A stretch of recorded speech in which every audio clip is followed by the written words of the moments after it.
नाजरीन, इस वक्त ये सदके उतारने के लिए इमरान खान साहब ये सदका उतारने के लिए ये बकरी जो है वो अंदर ले जाई जा रही है, ब्लैक रंग की।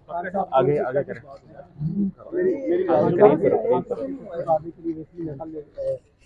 ये आप देख सकते हैं कि तुम्हारे बकरे में असर क्यों नहीं, सदके इतने देते हैं फिर भी ऑपरेशन होते हैं। ये आप देख लें कि कीमत वही लेते हो, बकरा छोटा हो गया।